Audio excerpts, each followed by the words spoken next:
تا حالا شده به بچه‌تون قول بدین و نتونین بهش عمل کنین؟ شاید فکر کنین که اتفاق مهمی نیست و یادش میره. آخر این ویدیو ممکنه دیگه هیچ وقت به بچه‌تون نگین بهت قول میدم. سلام، من وحیدم و اینجا ویوی استوریزه، جایی که هر قسمت تلاشمو میکنم توی انتخاب بهترین کتاب، بازی و فیلم کنارتون باشم.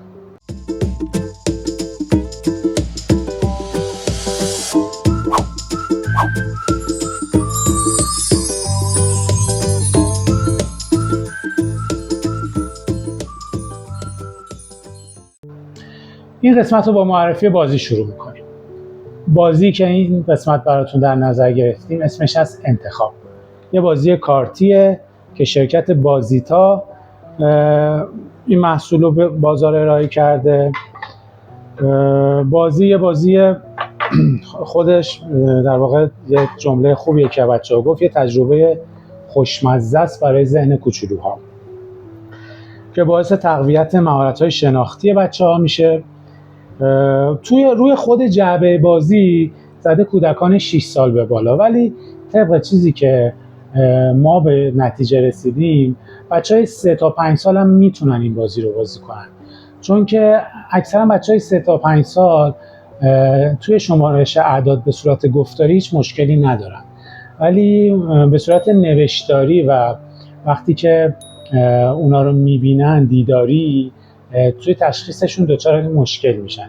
این بازی خیلی بهشون کمک میکنه که بتونن توی تطبیق اعداد خیلی خوب عمل کنن. در واقع درک مفهومی از اعداد بهشون میده.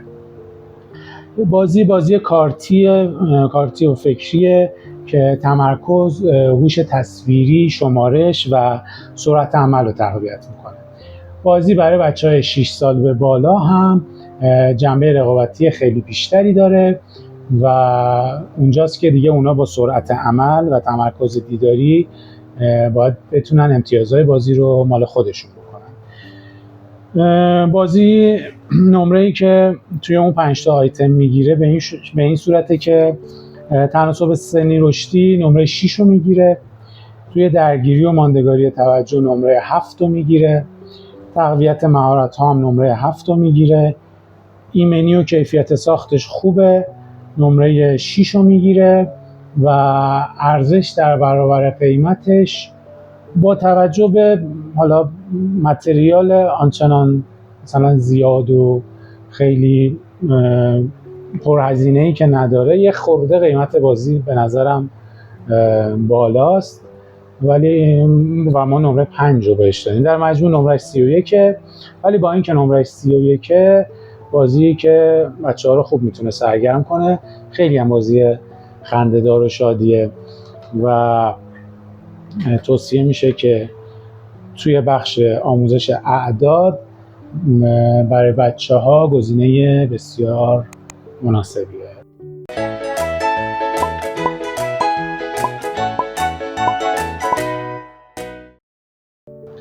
معرفی انیمیشن این قسمت. انیمیشن این قسمت اسمش از لوکا. اگه فکر میکنید که لوکا فقط یه انیمیشن شاد و تابستونیه، یه لایه خیلی مهم از این انیمیشن رو از دست دادید. داستان در مورد پسریه به نام لوکا که تو دنیای زیر آب زندگی میکنه. اون با یه پسر بچه همسن و سال خودش به نام آلبرتو آشنا میشه که هر دوتاشون رویای زندگی توی دنیای آدم‌ها رو دارن.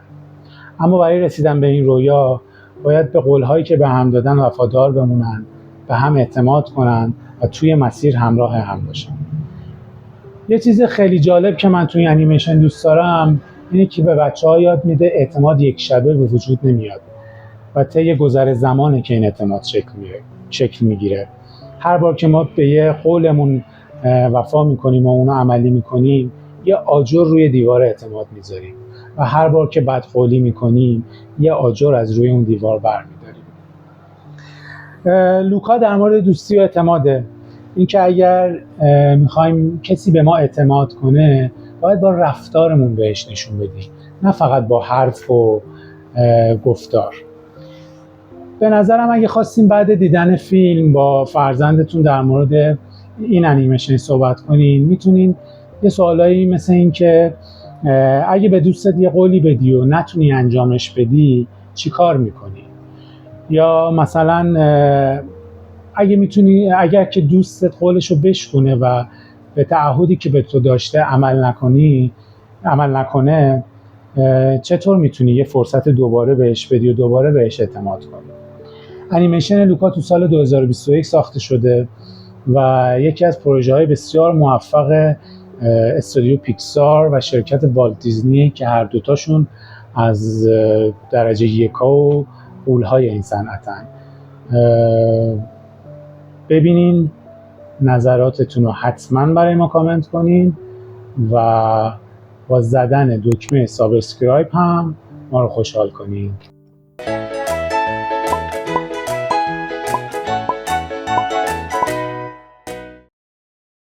و اما کتاب این قسمت اسمش از کیتی دختر آتیشپاره.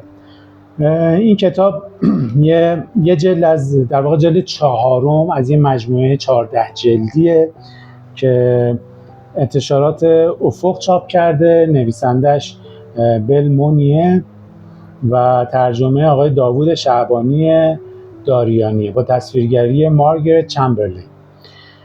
موضوع اصلی این کتاب در مورد قول دادن، اعتماد و ناامیدیه. در واقع رابطه بین کودک و پدر مادر و بزرگترها. این نسخه‌ای که دست منه چاپ 16 این کتابه. برای ما پیش اومده همه ما بعضی وقتها برای آروم کردن بچه‌ها و اینکه از شر و دردسر اصرار و خواسته های اونا در امان باشیم یه قولی به بچه‌ها میدیم و بعدش به اون قول عمل نمی کنیم. این کتاب خیلی قشنگ نشون داده که این بدقولی و عدم پایبندی ما به قولمون خیلی برامون گرون تموم میشه. برای بچه‌ها حرف ما یعنی حقیقت. وقتی قولای ما بهشون عملی نمیشه، اعتماد کودک از بین میره و یه نقطه توی مغزش روشن میشه که مثل این که زیاد نباید روی حرفا حساب کنم. نویسنده این کتاب توی 8 موقعیت یا در واقع 8 داستان کوتاه از کیتی و خانواده‌اش به این موضوع قول و قرار پرداخته و چیزی که توی این کتاب به نظر من خیلی جالب توجه بود این که هیچ کجای این کتاب پدر مادرها رو مقصر جلوه نمیده و اونا رو توی جایگاه بدی قرار نمیده.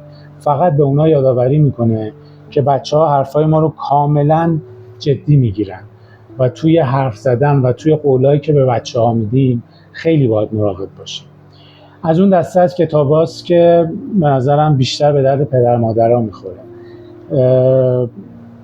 کتاب روایتی داستان گونه است. عرض کردم 8 داستان کوتاه داره و بقیه 14 جلدش هم که من حالا یه نگاهی انداختم توی اینترنت موضوعات جالبی داشت.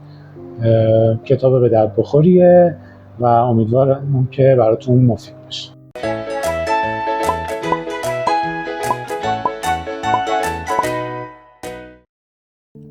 و به همین زودی رسیدیم به زنگ آخر این قسمت، جایی که ما بزرگترها توی کمتر از 100 ثانیه یه نکته کاربردی یاد میگیریم. برای همه ما بزرگترها پیش اومده که بعضی وقتا قول‌هایی به بچه‌هامون دادیم و نتونستیم بهش عمل کنیم.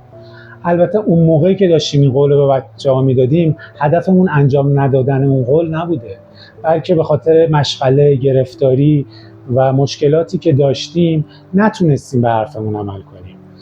مثلا بهش گفتیم فردا با هم میریم پارک و نرفتیم، یا آخر هفته با هم میریم فلان چیز رو برات میخرم و نتونستیم این کار رو انجام بدیم.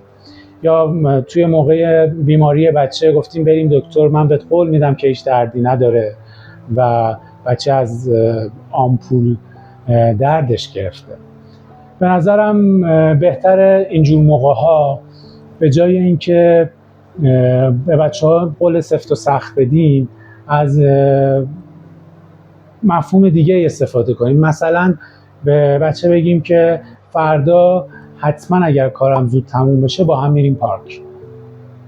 یا در مورد دکتر بهش بگیم که باید بریم دکتر برای سلامتی و ممکنه درد داشته باشه، ولی مطمئن باش در همه لحظه ها من کنارتم. این جمله ها شاید اون هیجان قولهای سفت و سخت ما به بچه ها رو نداشته باشن، اما یه چیز خیلی ارزشمندتر توی ذهن بچه برای ما میسازه و اونم اعتمادش به ما. ممنون که تا اینجا همراهمون بودین. سابسکرایب فراموش نشه و بی‌صبرانه منتظر نظراتتون هستیم. خداحافظ.